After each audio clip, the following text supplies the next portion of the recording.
So the questions about homeschooling, which as you stated correctly are private schools under the Texas compulsory attendance statute. This is important. Every child is required by law to go to some school in Texas. If you choose not to get a government school or a public school, then you have to pay, and you don't get any of your tax money. I would envision homeschooling be permissible under a full school choice program. Many homeschoolers don't want to take the money because they're afraid of strings coming with the money. And that's some legitimate fear. If you think about it, homeschoolers right now are rejecting a government-funded, government-controlled education and choosing to provide their own. They will always have that choice. They'll never be forced to take the money. The public schools are desperate for the money. They want the money. Charter schools want the money. So homeschoolers will never be forced into this program. They can always just homeschool like they do now. So they don't really have anything to fear. But I believe there probably would not be time for the homeschooling parent, but the curriculum materials and things like that, out-of-pocket expenses could easily be covered under the program. And homeschooling should be included. Homeschooling is one of the few things that eliminates the achievement gap between college-educated and non-college educated families, because homeschool mothers and fathers can put a lot more time individually in that child, and even if the parents have not had a college education, they can eliminate the achievement gap that normally comes from having college-educated parents. Can I ask a question? My son now, he started homeschooling. Okay, and when I moved here, I came to understand that the Texas Homeschooling Coalition, you know they are. I talked to a number of parents and whatnot, and many of them really are violently opposed to joining the Coalition for Educational Choice because of what you just said, Alan, which is that they don't want any strings attached, no control whatsoever, right? Which to me, it's kind of a selfish notion, because they are our natural allies. Because now, coming from a homeschool environment, I also was part of a what do you call it, a family-run school, parent-run school in California. And the parents were struggling. They wanted their kids to go to an alternative school, okay? I started the high school portion of this, and we had very modest facilities. But like the junior colleges would make available their facilities for our juniors and seniors to come and take chemistry and the physical sciences and whatnot, you know?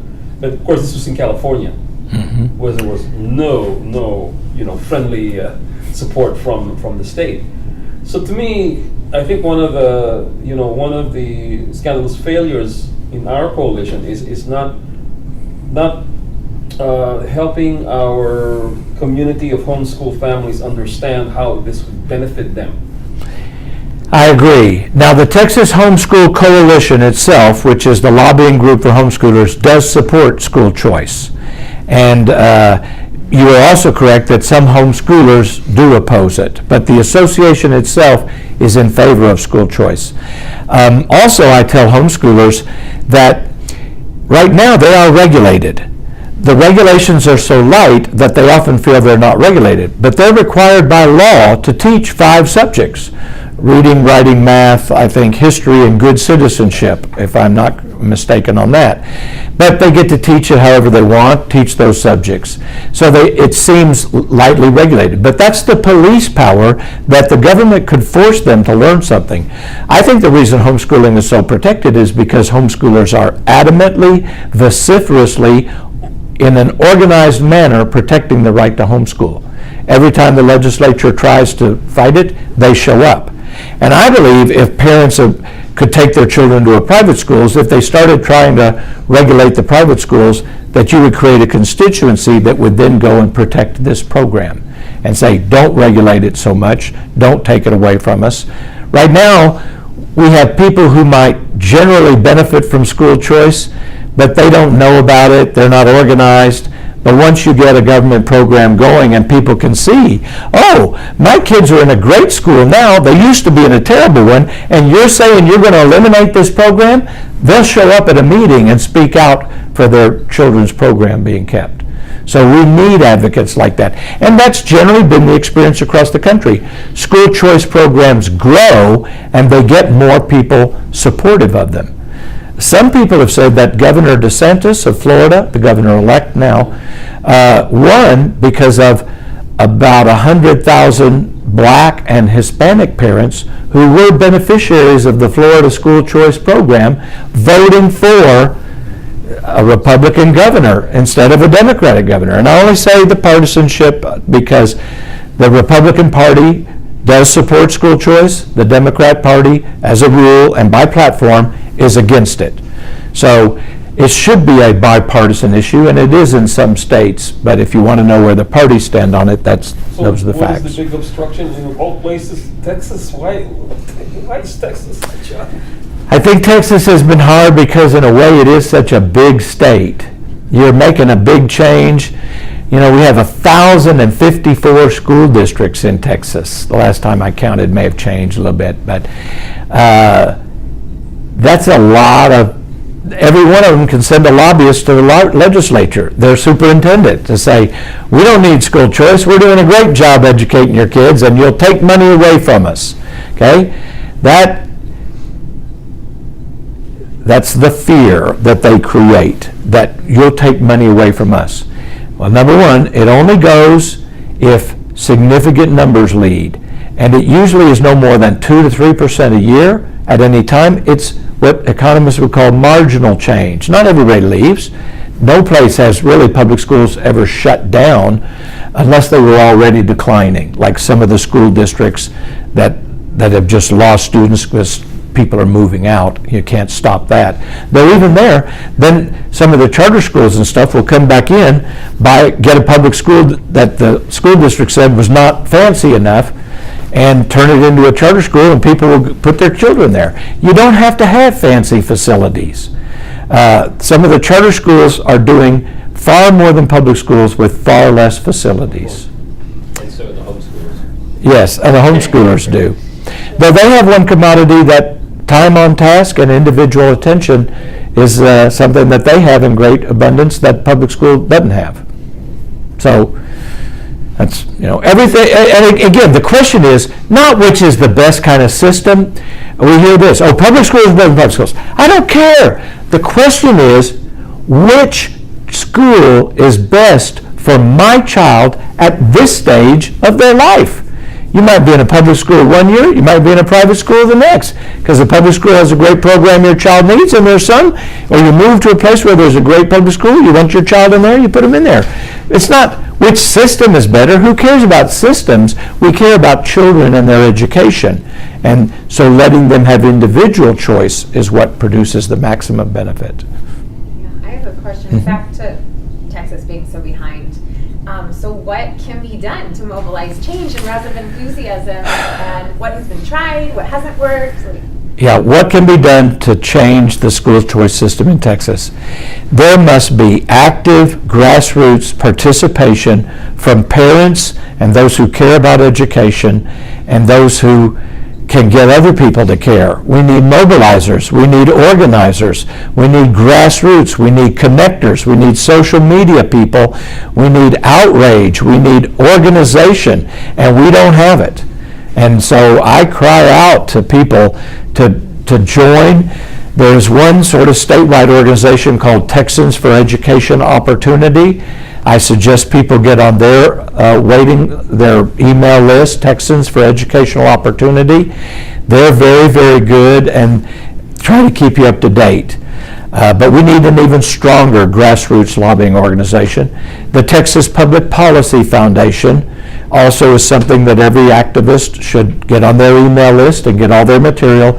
They do a lot of research on school choice, and they give us the scientific and the research arguments why school choice is good, and that's very good. So those are the two organizations that I can think of that are very strong on school choice. The other is to talk to your legislature. And they need to hear from parents that parents want this.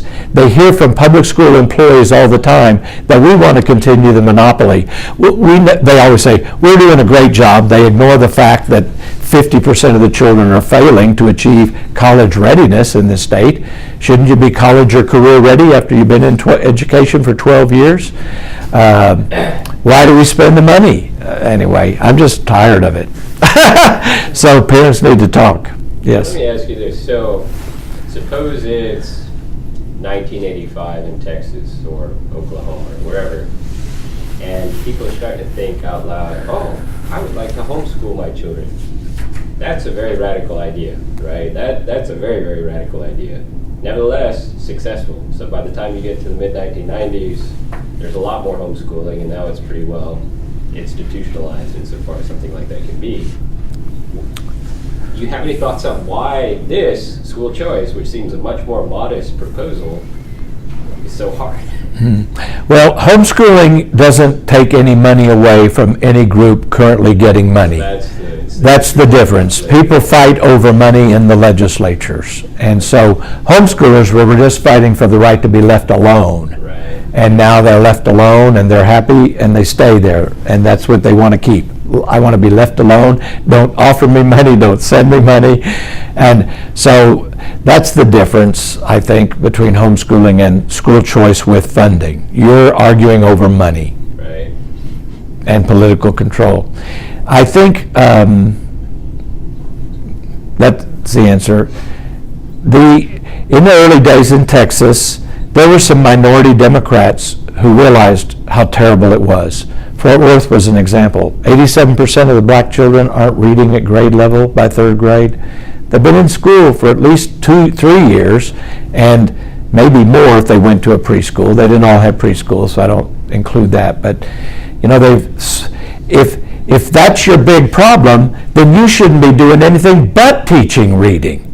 And you should reevaluate everything you're doing and teach reading. If you have to have after-school reading classes, if you have to cut out gymnastics or recreation, playground, just do it. You got to get it done. If you're not reading by third grade level when you're in the third grade, you face serious problems functioning in a modern economy. And it's a terrible problem. But it's been a problem for a long, long time.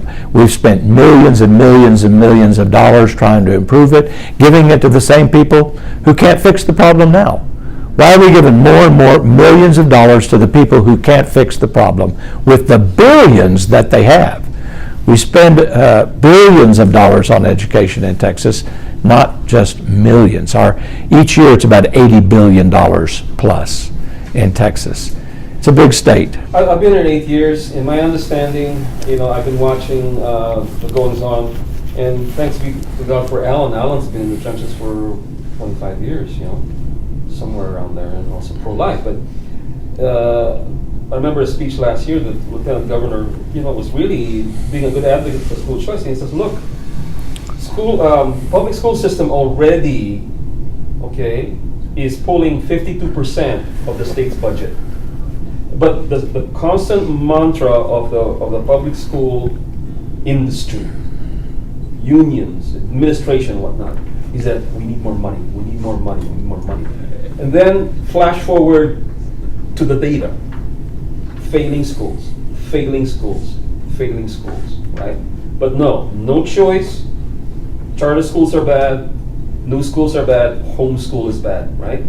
But I think that the problem is really not simplistic, it's complicated. I understand, I've gotten to be friends with the homeschool coalition, right? Now, I think where they work, like Alan was saying, leave us alone, right? Like you've got small kids, right? Now, look, I'm 68, I have a 15-year-old. So I've been through a long, season of being a father and seeing the problems in the school systems from California to New Mexico to here, right? But it changes as your kids grow older. What I found from parents, is mothers and dads. Why our school was very desirable for them is they didn't have a background in chemistry. They didn't have a background in trigonometry. They wanted help from folks who knew what they were doing, right? So they came to our school, small school. So where I see where there are hybrid type of solutions here, if we pay attention to it and we build the coalitions, two of you talk to two others, and then here in San Antonio, here in Austin, here in Corpus Christi, okay? It's not gonna happen next year. I was talking to Alan before you came in. I'm not sure we're gonna move the ball next year, but let's start organizing.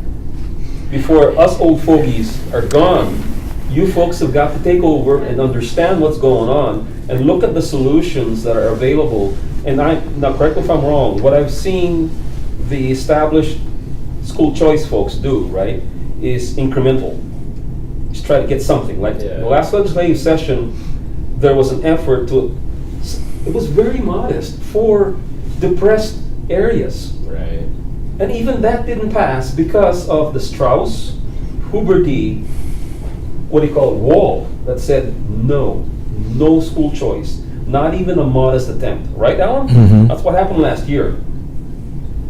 And what Alan said is, and I won't talk anymore, I'm talking too much, okay, is, I'm going to be more blunt than Alan. We don't have a strong advocacy organization for school choice in Texas. I'm sorry. I'm closely aligned to Texas Right to Life, and I see them fight. They've got a whole cadre of young people, young lawyers, young legislative, professionals, right, that are lobbying and that are working with their allies in Austin during the legislative session, okay? They know the issues, they know the bills, and they lobby and they get them passed. I haven't seen that in school choice. What I see is, we got little conferences, little fluffy stuff, rah sis boomba. We have a big rally there in Austin. But you look behind the curtains, we don't have a strong. And I'm not saying anything derogatory. No, I agree. The Justice Foundation is more of a legal organization, so we don't have a strong grassroots capability to reach people. There's no Mothers for School Choice. We need to have that. Yes, we The do. women talk. Yes. No. Yes. But you're coming in at the good point with where you've got this massive social media. There are Yeah. pockets of you. Yeah. There are pockets of you all over the state. Yeah. But you're not connecting. And let me close with a little bit of hope. This session, the 2019 session, starts January 8th and goes to June 30th. There will be a lot of emphasis on school finance reform. School choice is a school finance issue. I've called it child-centered funding. It's just, if you want to spend billions more on education, there should be no more money for schools without choice for parents. No more money for schools. If you want the status quo, then you keep the status quo funding. If you want more money, then parents need to get school choice. And that will force improvement in all the schools. It's not that the perception is, we're just going to help a few kids get a little program. And part of the problem with starting with small pilot programs is, if that's all it is, you don't get much systemic change.